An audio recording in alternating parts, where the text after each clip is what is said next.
Ladies and gentlemen, welcome to another episode of Average Home Tool. Tonight, 3/8 impacts. Now, in my half-inch impact video, I was talking about some of the weaker ones and saying they still had a purpose. Not as much as these. These, you really want different power levels, or different powered impacts, rather. Something like that. I mean, I think it kicks out about 25 foot-pounds.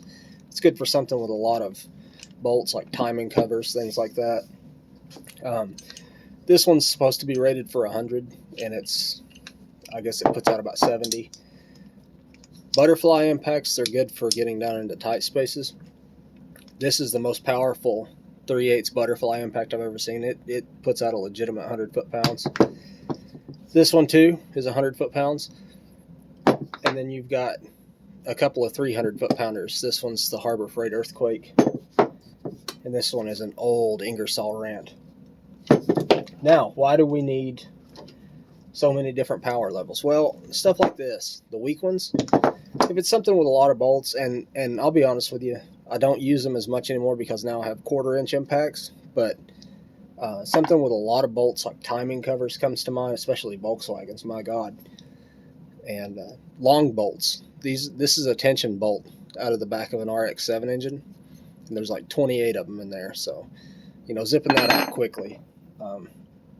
Things like this, good engine mount, because they're smaller, and engine mounts are kind of tight to get to.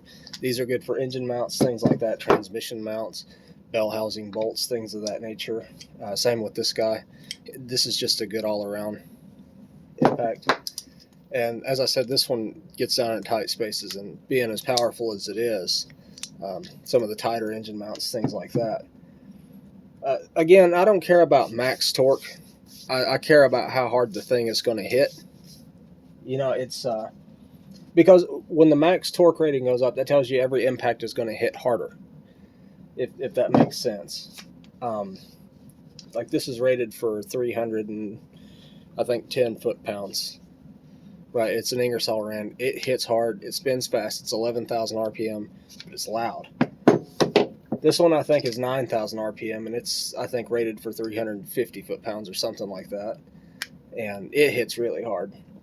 I'm not going to go slamming timing cover bolts down with this one. This little fella, it just taps. It's got tiny hammers in it. I think it's actually a rocking dog. But, I can quickly zip timing cover bolts down and not put a lot of pressure on them. Actually, I can usually on speed setting 1, I can just get them to tap and then torque them with the torque wrench. Same with this guy.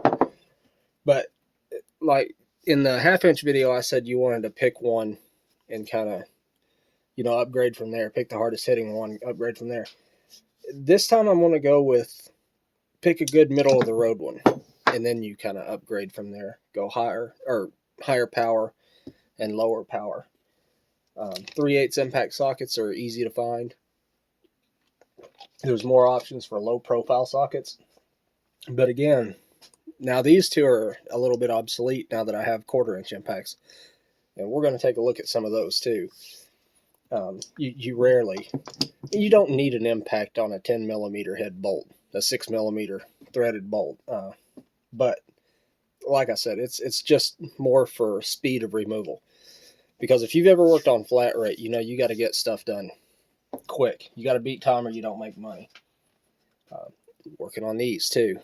Like I said, everybody knows I've been working on these day in, day out because it's firewood season. It's dwindling off, but I can only get what I get. I can't force people to let me fix their stuff. You know what I mean? Ladies and gentlemen, have a good night. Like, comment, and subscribe. The next video is going to be putting some of these to use. I got a job coming up on my own personal car. Going to be putting headlights in it. And I mean the headlight housings, not just bulbs. So, got to take the front bumper off. We're going to take a look at some of these. Thank you guys. Have a great night.